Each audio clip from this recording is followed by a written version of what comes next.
Hello everyone and welcome to another video. This is I think my fourth YouTube video that will actually be uploaded because I filmed a couple that have never made it online because I don't know how to edit and math difficulties have transpired against me, known as I'm bad with technology. But anyways, the premise of this video is going to be talking about everything I read for the first 2 weeks of January. I was going to do every single week what I read in a week, and then put page numbers and like minutes listened because I do audio and like physical slash ebooks. However, it's the 18th of January currently as I'm filming this, and I have not done this once. I filmed it twice, but I've never been able to get it to upload. So we're just going to do the first 2 weeks and go with that. So the first book that I read in January, I actually had a physical copy of, but once you see my review, you might understand why I don't have it anymore. But that book, I'm going to pull up a picture for you so you can actually see the cover because I'm not tech savvy enough to put the cover on the screen like they do that. So the first book I read was Frost by M.P. Kalowski. I really hope this screen when you see it is reversed because right now it's showing backwards for me, but hopefully it's right when you see it. But it's Frost by M.P. Kozlowski. I think that's how you pronounce it. I know I've said it a few times, but I don't know how to pronounce it. Um, and basically this story is, should I just read the summary? Because I'm so bad at coming up with summaries myself. The robots are rising. 16-year-old Frost understands why she spent her entire life in an abandoned apartment building. The ruined streets below are hunting grounds for rogue robots and eaters. She understands why she's never met a human besides her father. She even understands why he forbids her to look for medicine for her dying pet. But the thing is, it's not her real father giving the orders, it's his memories. Before he died, Frost's father uploaded his consciousness into the robot servant, but the technology malfunctioned and now her father fades in and out. So when Frost learns that there might be medicine on the other side of the ravaged city, she embarks on a dangerous journey to save the only living creature she loves. With only a robot as a companion, Frost must face terrors of all sorts, from outrunning the vicious eaters to talking to the first boy she's ever set eyes on. But can a girl who's only seen the world through books and dusty windows survive on her own, or will her first journey from home be her last? So that's the premise of the book. And I have not been hugely into sci-fi until recently, and I don't even mean I've been hugely into it. I read like Project Hail Mary and loved it, and that's like my sci-fi journey um, up until I read this book. And I got this as a blind date with a book, so I wanted to give it a chance, even though it's not normally what I would read. It is, I believe, YA. I don't think it's middle grade. It kind of almost read middle grade-y, but it is YA. And I know exactly why it is because there's one scene in particular that makes it YA over middle grade, I think. But the premise sounded interesting to me because the pet that she has is called a brute, which is very similar to like a wolf or a dog. However, in this book, it's mentioned many times they cannot be domesticated. Okay, I will say it's her pet, so like it's kind of domesticated. That's not really a spoiler. She's calling it her pet, but like no other ones can be domesticated, I guess. I don't know what makes hers different. But her brute reminds me of a dog endless thing. So I just keep thinking of a dog when I hear about her pet. And yeah. So because of that, I was like, well, I would do a lot to save my dog in an instance like this. I would go and save memory. Um, I just got a weird notification on my laptop. I'm sorry. But anyways, so she goes to save her pet and her father is there. And I'm trying not to give spoilers while I'm discussing this, but I just had issues with this. Well, one of the main issues I had is that there was not a lot, but there was one scene in particular that is a lot of, how do I want to phrase this? Like animal abuse, I guess, is blatant on the page. And I'm not a fan about reading about that. I don't know if there was trigger warnings in this. Like, I don't remember the book having trigger warnings or like the audiobook having trigger warnings. Like, it's listed on Storygraph as having this as a warning, but like the book itself, I don't think had a warning. And I would have greatly appreciated that because I don't like reading about that. And I will read mostly anything, but for some reason, especially if it's a dog-like creature or a dog itself, I don't like reading about animal abuse. So I just want to point that out because there is a pretty heavy scene in this that deals with that. Um, But besides that, we're throwing that out the window because that could have been mentioned and I just missed it or something. But to me, I don't remember it being acknowledged in the front of the book or anything. Um, and that's a me issue, not necessarily the book's fault. I did feel that that scene is the only reason it made it YA though. Like most of this book read middle grady to me, which is not like a bad thing per se, but it's stated that it's a YA book and it read middle grade to me, except for that scene, just because of it was a darker scene. I think this book has a lot to do with robots, which normally isn't my forte. Again, it was a blind date with the book, that's why I was giving this a chance. But it just felt like unfinished in parts. Like plots didn't feel completely connected or finished. I hated almost every single character in this book, I will say. I think only one of them had likable quality. One and a half had likable qualities. And the one that had likable qualities, like all she had was likable qualities. So it's kind of annoying because I was like, can you have like a downfall or something? Like not even a downfall, but like a negative bone in your body. But no. So it's just so polar opposites with all these hateful filled characters and then like this one character that's supposed to be like the protagonist that's so amazing. I didn't really like that. I didn't feel connected to any of the characters. I just felt like not hatred, but like I didn't like them. And this one I was just kind of like indifferent with. I was like, yeah, I'm gonna root for you, but like, because you're saving your pet. But like, do I care about you as a character? Not as much. And then the ending was just not finished enough for me. And that's something I always have issues with, is I like a nice little bow to wrap up my endings.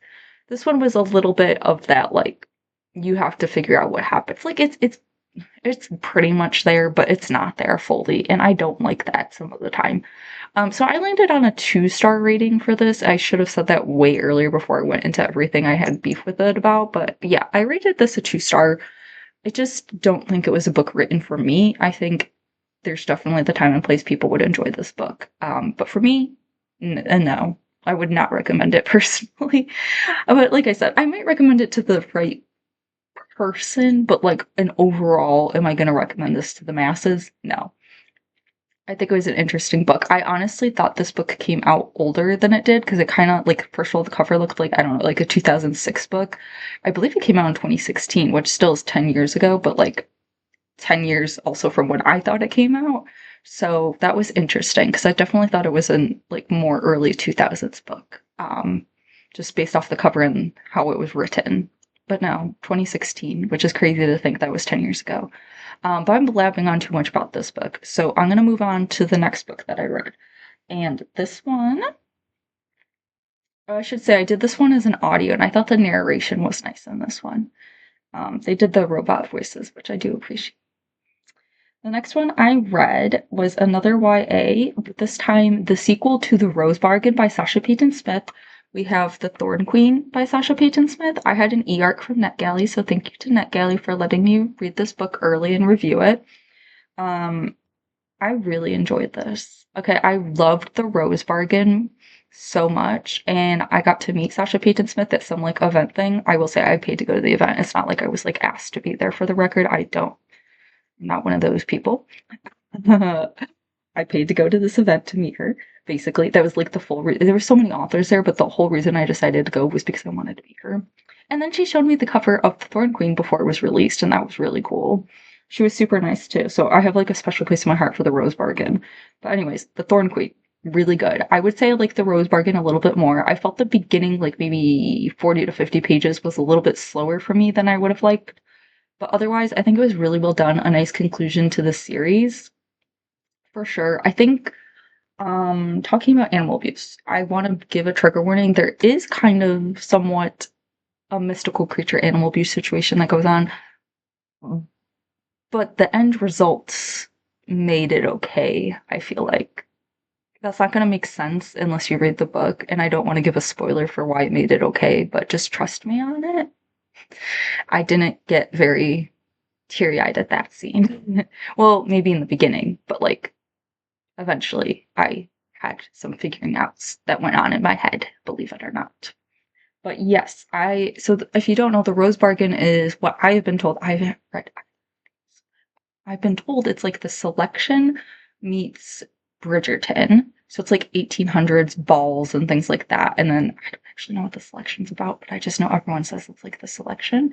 But she basically, there's a fairy queen in like like with humans and everything in the 1800s, and she rules the land. And then her son, the fairy king or prince, fairy prince, comes, and she's like, "Well, I want someone to be betrothed to my son, only the right one." So they all have to compete for him in like some not challenges. What's the word? Trials, essentially. And I really enjoyed that. That was book one and what goes down. Book two is picking off right where that left off, and I'm not going to say where it leaves off because that would be a spoiler. But I thought they did a good job. There's some new characters that I really liked in the sequel. Some new Fae, some amazing, some awful. Well, I don't know if there's amazing, awful in between. Yeah. Um, so definitely still Fae in the sequel. I would say there's still an aspect of trials happening. A bit of a quest, I would say as well. Where there's human like land in this. I don't even are we in England, I think we're in England. So England as well as the other world with plot in both places, which was cool because we didn't get that as much in book one. I just had a really great time with it, and I know I'm not giving any like hard pieces of evidence, but it's because I don't want to spoil anything. Um, but it was well done, a really nice conclusion. I would recommend it, especially if you liked The Rose Bargain. I would say, like I said, I liked The Rose Bargain a little bit more than this one, and I think it's because it started like the trials like right away, and in the sequel, it didn't start it as quickly, like that kind of aspect of it. It was kind of like the build up to get there. But it was still really well done, and I would rate this like a 4.5, 4.75, something like that. I think is what I ended up rating it. It was I would recommend. And if you read book one, you should definitely read book two.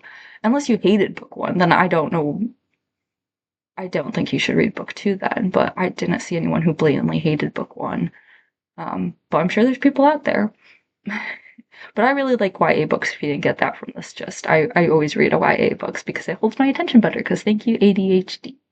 Um, but anyways, I digress. I gave this 4.75, 4.5, somewhere in that zone is where I ended up with on The Thorn Queen by Sasha Payton Smith. So the next book I read, and that one I read the e-arc, like I said. The next book I did the audio of. Oh, I own this, but I'm filming and I don't want to get up to go grab it because then I'm in pajama pants, so we're just gonna ignore that. I'll show you a picture of it. That is Dear Wendy by Anne Zhao. This was super fun. Okay, so how do I explain the premise of this? I'm just gonna read you the thing. Dear Wendy, Sophie, and Joe, two aromantic asexual students at Wellesley College, engage in an online feud while unknowingly becoming friends in real life. In this dual point of view young adult contemporary debut from Anne Zhao, Sophie Shi is in her first year at Wellesley College, despite her parents' wishes that she attend a real university rather than a liberal arts school, and has long accepted her aromantic and asexual identities. Despite knowing she'll never fall in love, she enjoys running an Instagram account that offers relationship advice to students at Wellesley. No one except her roommate knows that she's behind the incredibly popular Dear Wendy account. When Joanna Jo Efron, also a first-year student at Wellesley, created her Sincerely Wanda account, it wasn't all to be taken seriously or take off like it does. Not like Dear Wendy's, but now they might have a rivalry of sorts with Dear Wendy. Oops. As if Jo's not busy enough having existential crisis over gender and the fact that she'll never truly be loved or be enough, or her few friends finding the one and forgetting her. While tensions are rising online, Sophie and Jo are getting closer in real-life bonding over their shared Aroace identities as their friendship develops and they work together to start a campus organization for other A-Spec students. Can their growing bond survive if they learn just who's behind the Wendy and Wanda accounts? With its exploration of A-Spec identities, college life, and more, this platonic comedy, perfect for fans of Netflix's The Half of It and Alice Osman's Loveless, is ultimately a love story in two people who are not and will not be in love. So this is like you said, a love story that is not about like normal love. It's about platonic love with two ace students in a college. I really enjoyed this book. I thought it was a lot of fun. I should probably give my rating right away. Like 4.75 to 5 stars. Um I had like there was no issues with it. I feel like it was just a really this is also YA. Almost my books are. But this was a YA, I would say contemporary, I guess, because I don't want to say it's a romance because that kind of defeats the purpose behind the story. Um, it reads like a romance, but obviously with the aromantic, asexual identities, it's not a romance. I mean, it's a platonic romance, if that makes sense. Platonic relationship. I really enjoyed that perspective. I don't read a lot about that perspective, and it's nice as someone who is part of the LGBTQ family. I like getting to learn more about other people in the family. Um, so I don't know. I don't have much to say on it, and this video is already really long, but I would just recommend, especially if you want to like widen your horizons a bit, this like branch of the LGBTQ family. What else can I say on it? So I really liked it's Sophie, right? Yeah, Sophie, because she's type A personality, and that is me. And I did enjoy Joe's character as well too, but I liked Sophie's more because I just related a lot more to her. And I liked the humor in this book. I liked the sincerity of the book. I don't know. I don't have really much to say, which is why I'm like, I did give it a 4.75, not a 5, and I think I just didn't get 5-star feeling from it. But like, I don't have anything to like critique about it. Like, it was really well done. So I think it was like a fun but heartwarming story, and I would recommend it to others. So I also read that one. So the next one I have is this was also this next one is an e-arc from NetGalley, and it is Bad Kid: My Life as a Troubled Teen by Sophia Suzama.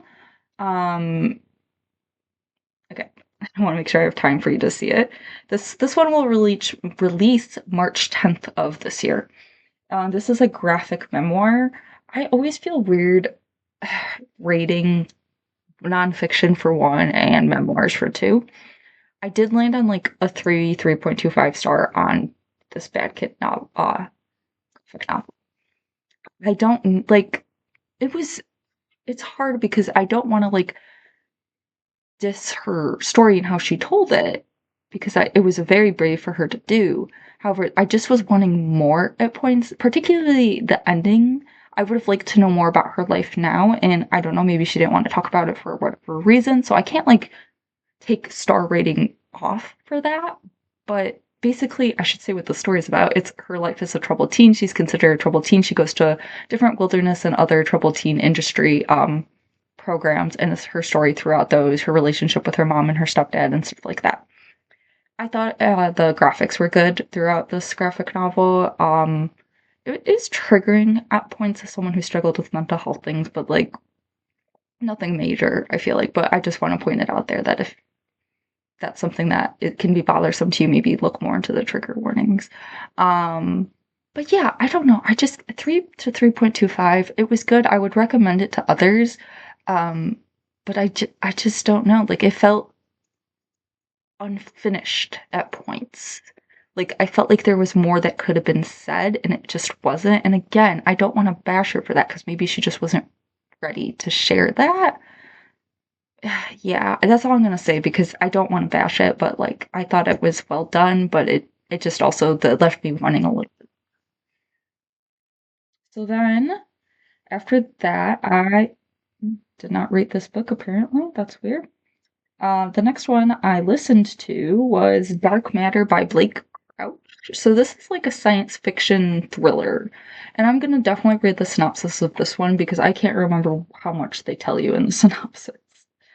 Um, Jason Desson is walking home through the chilly Chicago streets one night, looking forward to a quiet evening in front of the fireplace with his wife Daniela and their son Charlie, when his reality shatters. Are you happy with your life? Those are the last words Jason Desson hears before the masked abductor knocks him unconscious, before he awakens to find himself strapped to a gurney surrounded by strangers in hazmat suits. Before a man Jason's never met smiles down at him and says, "Welcome back, my friend." In this world he's woken up to, Jason's life is not the one he knows. His wife is not his wife, his son was never born, and Jason is not an ordinary college physics professor, but a celebrated genius who has achieved something remarkable, something impossible.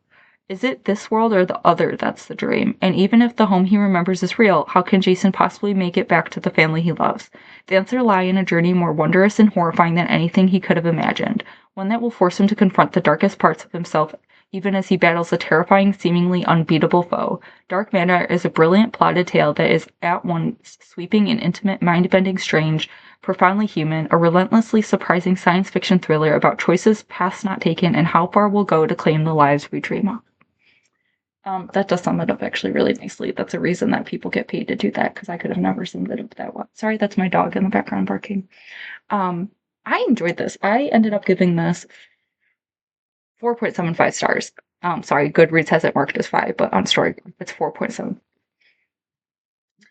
Just again, did not give me 5-star feelings. However, really well done. Really enjoyed it. I liked the thriller aspect to a sci-fi book. I thought that was fun. I really was rooting for Jason.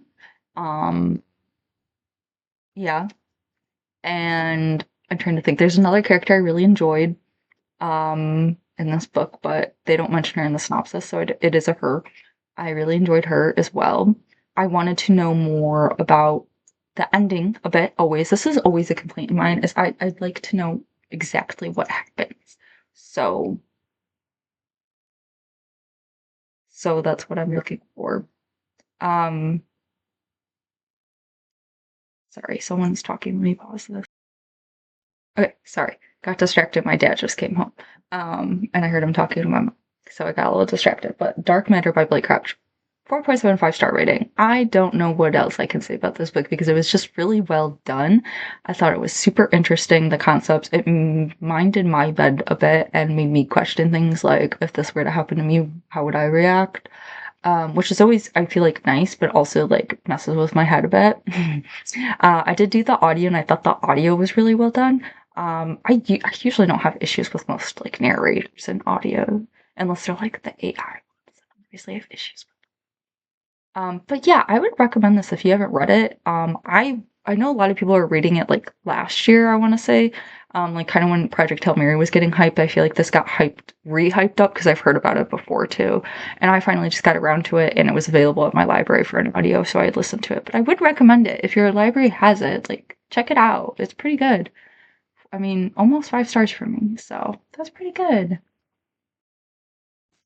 Okay, so that is actually the last book I read that is a part of the first 2 weeks of the year. So I finished more books now, not like a significant amount. It's only been 3 days past that, but that's everything I've read for the first 2 weeks. So that's pretty much the end of this video. I will say some more books you can look forward to is I read The Martian by Andy Weir and I Didn't Do It, which is an e-arc of a YA thriller by L. Gonzalez Rose. So I'll have thoughts on those, and then I'm about to start a Brandon Sanderson series. I might try to do a reading vlog, but I'm really inept at knowing how to film these videos, so might not. But the goal is there to one day film a reading vlog. If you actually want to see a reading vlog, let me know, because otherwise I probably just am not going to try, to be honest. Oh, and thank you to, I think I have 2 subscribers. That is like the 2 that are really like that I don't know who they are. So thank you for subscribing to this. I don't know why, because all my videos have been really bad, and this one included is really bad. But like I appreciate you for wanting to see my content. That's really exciting. And to my friend, who is my subscriber, I appreciate you as well, but not as much as these 2 for supporting me because they don't know me and they're not just taking pity on me. So I appreciate that. Or maybe they are. I don't know. But anyways, if you want to see more content from me, please like leave a comment, like the video, subscribe to my channel. I'm sure nobody's gonna do any of those things, and I just appreciate you if you watched the video. I'm not trying to make a career out of this. This is just something fun I'm trying to do, because I also post on the what's the other app called? TikTok. I post on TikTok. I've posted a lot more on there. I've just started to dive into YouTube. I've noticed that with TikToks, they don't like that I like to do long videos. So I started coming to YouTube for that. But yeah, this is the end of the video. I appreciate you for sticking around if you did. Otherwise, I will see you in the next one, hopefully. Don't know what the next video is going to be. Could be a reading vlog, like I said. Could be next week's what I read in a week.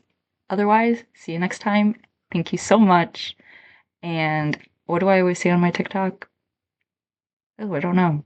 I need some type of closing. Well, is that how I should close it? I need some type of closing. See you next time. Bye.